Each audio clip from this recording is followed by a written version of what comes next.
Hi, Mr. Dion. I will be discussing about our ecological crisis. Do you know that one of the authors said that the reason of our present ecological crisis is due to Christian arrogance toward nature?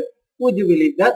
For that reason, I will be using the deconstruction philosophy by Jacques Derrida, since deconstruction is a way of criticizing not only both literary and philosophical texts, but also political institutions. Besides critique, it is also an attempt to reconcile the difference that divides self-reflection. More importantly, it works toward preventing the worst violence. It attempts to render justice. So join me as we give justice to Christianity. First, let us learn about the author, Lane Townsend White Jr. He was a professor of medieval history of Princeton for 4 years and at Stanford for 6 years. He was president of Mills College, Oakland for 15 years and a professor at the University of California, Los Angeles for 29 years. Lynn White helped to found the Society of History and Technology and was president for 2 years. He won the Pfizer Award for Medieval Technology and Social Change from the History of Science Society and the Leonardo da Vinci Medal Indexer Prize from Society of History and Technology in 1964 and 1970. He was president of the History of Science Society for a year. He was the president of Medieval Academy of America for a year and the American Historical Association for another year.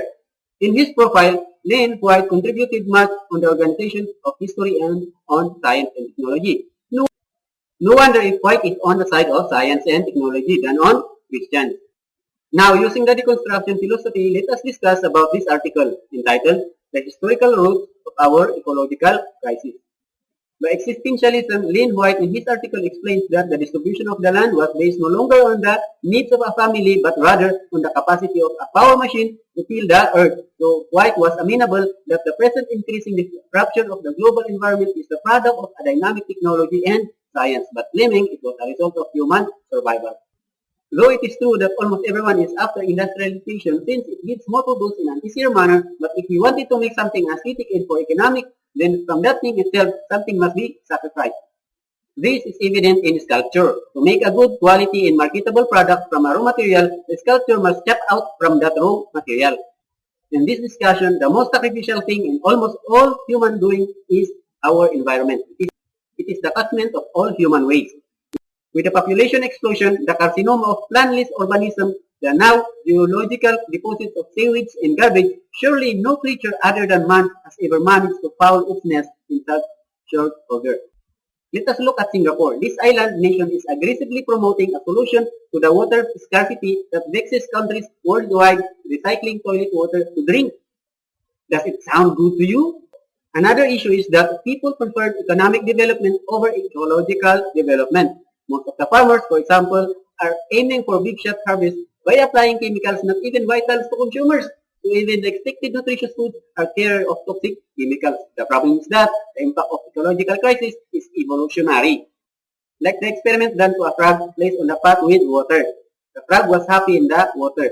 The pot was set on low fire, but the frog was comfortable with the water. The water gets hotter and hotter, but the frog was used to the water and tries to adjust with the temperature of the water. The water reaches its boiling point, but the frog is too weak to get out of the boiling water. For the frog, the killer is the one that sets the fire on, but for human, they set their own fire. The fire is on when they started to be a responsible person. Unfortunately, we are one of the end users of our own wrongdoing. It is not only the uncomfortable environment that we get, but most of all the different kinds of diseases and illnesses that dramatically shorten everyone's life span, including our loved ones. People mostly base their decision on their personal interest. By this anthropocentrism view of man, it does not make sense of a symbiotic relationship between nature and man anymore. In this sense, man does everything the faster but less expensive, and this desire is unpleasable. It does not stop after better to another better. In 1967, White conjectured that the Christian influence in the Middle Ages were the root of ecological crisis in the 28th century. The pagan animism means that there are spirits in natural objects, which formerly had protected nature from man. By destroying pagan animism, Christianity made it possible to exploit nature in a mood of indifference to the feelings of the natural objects. Man should put irresistible value on nature. Let us say money as an example. If this is scattered around, it will not take long on the ground as long as it is within the sight of man.